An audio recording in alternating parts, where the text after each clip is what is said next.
There are a lot of ifs in the result of this game. If this is called, if that would have happened. The world of the ifs is nothing more than pain and misery. Can't allow that. All right, y'all, let's talk about this L we're holding.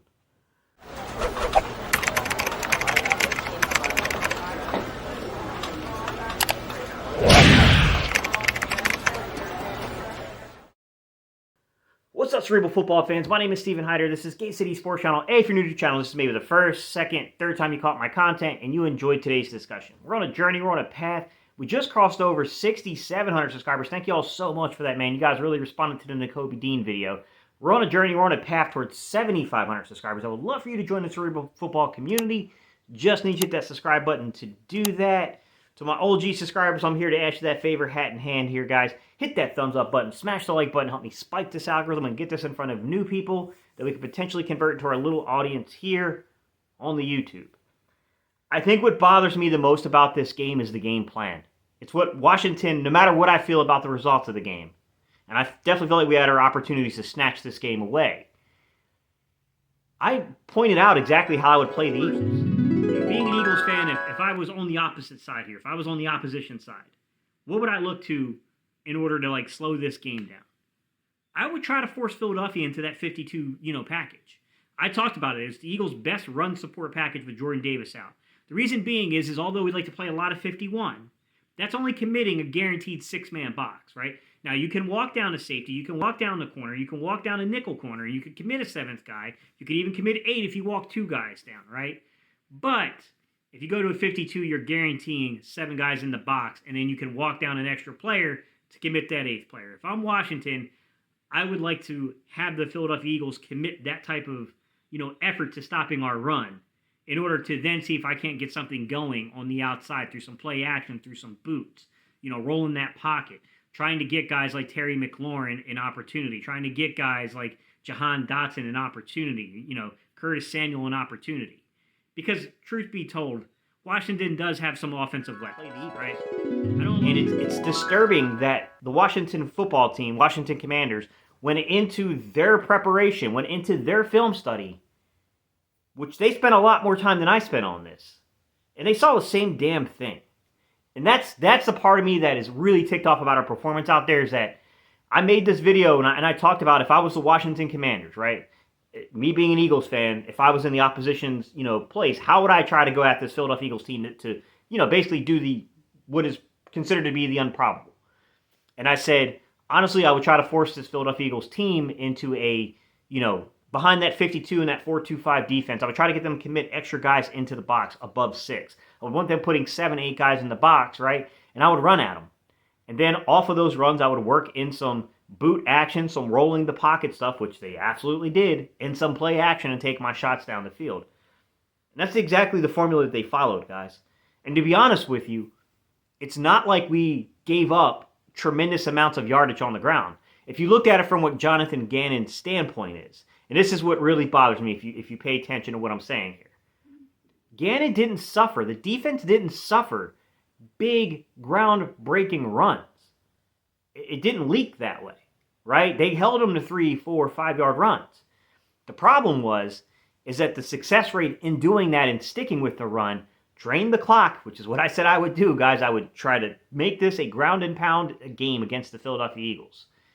It drained the clock, and it set them up for very third down and manageable situations, to which they were able to convert at a ridiculous rate. They had a great game plan. And I'm going to be honest, there's one play in particular that it sucks, man, because I get what the coaching staff was trying to do, and I wouldn't change what they tried to do. I think Jalen Hurts made a great read. I think he saw what everybody else saw. He went for the opportunity. He put a dangly well-placed ball out there for A.J. Brown. And A.J. Brown just didn't have it this game. It wasn't his best effort out there. It wasn't his best game. He was a little beat up. Gainwell, aired out, downfield, and intercept. And to be honest with you, the Washington Commanders defender made a heck of a play on the football, right? I mean, you got to give credit where credit's due. They would have been down 21-10 at that point. That play is made. We're likely going into the end zone on them in the next couple of drives, next couple of plays there. And that would have put this game at 21-10. I think that would have been really difficult for Washington to maintain the game plan and just keep trying to draw out the clock, because if we're holding you to 3 and we're putting up 7 on you, that's going to be problematic. But when they needed the plays, they made the plays, right? They kept the ball on the ground. They worked off of play action and off of boot, rolling the pocket stuff in the passing game.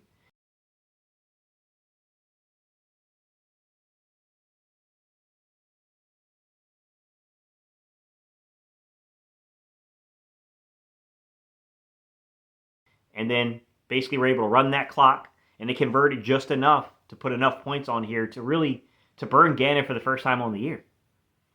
And outside of the Detroit game, outside of week 1. This is a tough one, man. This is a tough one, because I think this is one of those games where maybe it's a blessing in disguise, because I kept saying, guys, I can't really criticize Gannon until somebody beats the defense he's putting out there.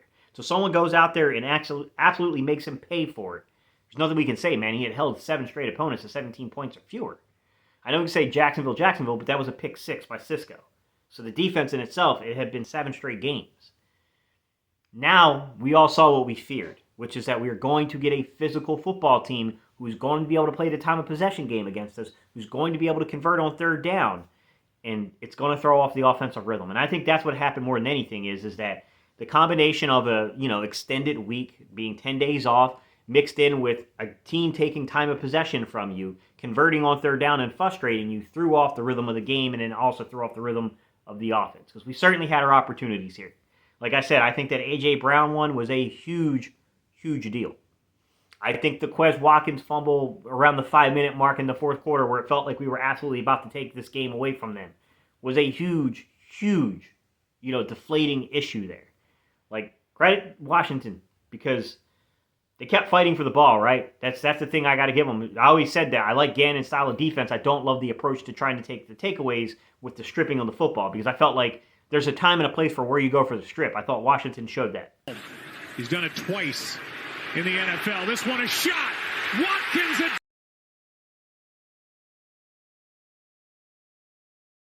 diving catch. Ball comes out.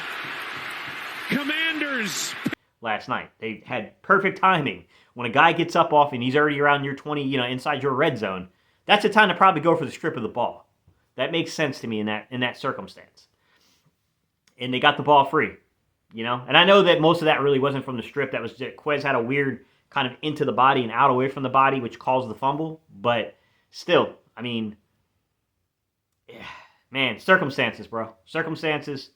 Somebody said it poetically in the comment section where I can't remember who it was. I apologize, but you kind of said it right. You're like, I feel like the only way the Eagles are going to lose a football game is if the Philadelphia Eagles defeat the Philadelphia Eagles. That's kind of what happened out there, man. We ran into a really good game plan, a really well-executed game plan, and then basically we allowed things to unravel and we beat ourselves. It was the stop hitting yourself moment for us. Stop hitting yourself. Stop hitting yourself. That's what it felt like. I will say this.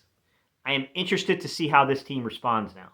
I would not want to be the Colts. I know that game is on still a shortened week, which is a good thing for us, man. There's no time to dwell on this loss because we got a game on Sunday. We're already into Tuesday now, guys. So, obviously, man, you get that one day of rest and you're back on the practice field and you got to get going. I will say, I think this team's going to respond.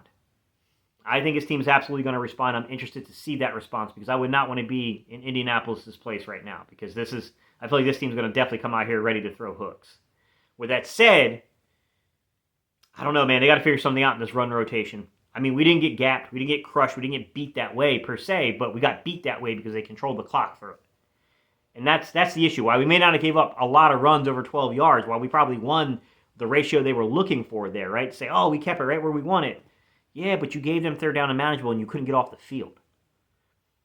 That's my concern, man. And I think something's got to be said about the rotation. Look, Fletch is an all-time Eagles great. This isn't meant to be shade at Fletch, man. I really like Fletch. With that said, I honestly felt like Marlon Tuipulotu and I honestly felt like Milton Williams were far better against the run than Fletch was, especially in this game. Now, I will give Fletch's the respect that he is due. And before I make permanent statements about, Fletcher Cox, I'm going to go consult the film. I'm going to study the film. I want to see exactly, what it looks like on the coach's film. But from the eye test from the TV copy, man, I really felt like Milton Williams and Marley Tuipulotu played better, and maybe we should be considering bringing those snaps down. That's difficult to do, guys. I was very vocal about not being a fan of that $14 million contract. I did not love the way that all played out. I was very vocal about that. With that said, I know it's difficult to pull a guy you're paying $14 million to on the season off the field, but maybe the best thing for Fletcher Cox is to keep him in those roles to where he's fresh coming out onto the field and can be an impact player in the run defense, because there would be no excuse for it, right? Like, hey, man, you're making $14 million, you're a big man, go move other big men. I mean, I think that maybe it's time to play Milton Williams, maybe it's time to play, Marlon Tuipulotu a little more and pull the reins back on Fletch a little bit. Getting Jordan Davis back a lot will help a lot. I know that it's probably going to be hard to do that until Jordan Davis returns. We're probably not going to see what I'm saying coming to fruition, but something has to be done there, man. It's not good enough. It's really not good enough. Because I really felt like Javon Hargrave played a pretty good game. I felt like Marlon Tuipulotu had an acceptable game. I felt like he wasn't like an Achilles heel for us. I thought Milton Williams had a couple of really flashy plays last night. I didn't feel the same way about Fletch, man. From the TV copy, I just didn't. I didn't. I'm not gonna hide that. I didn't feel that way about him in the defense. With that said, the other thing I'm going to talk about is, for the love of God, Gannon, you've got to move these corners up, man. Why were we playing so soft here? I get McLaurin's fast, man. You got safety help. Move the damn corners up. What are you doing? Bro, things have got to match. They have to be in sync. You want to know why the Chargers are struggling with a great defense? Because it doesn't make sense. Their scheme and system with Staley doesn't make sense with the depth they're playing. Your pass rush and your coverage have to be married. I don't always feel like that is the truth with Gannon. That's got to get fixed, man. And the other thing I'll add to this real quick, just a little snippet here. I thought Shane Steichen, I thought these guys, I'm not going to say they had a bad game per se. I thought they had a decent game. I think it was just circumstance. Like, a face mask not called on Goddard that leads to a fumble, right? And being balanced. Pass to the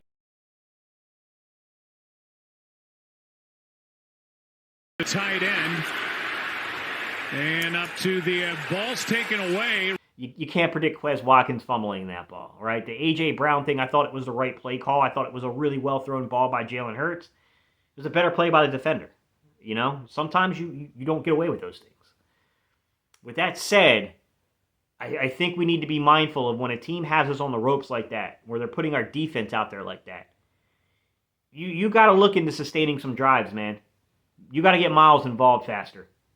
I mean, Miles, when he got involved, was quite good. You got to get that man involved faster, because that defense needed a breather, and we didn't give it to him. One hand, helps the other hand. We can't lose sight of that. All right, y'all. I appreciate y'all's time and attention, man. Losses suck, bro. What else is there to say? All right, y'all. I'll see y'all in the next video.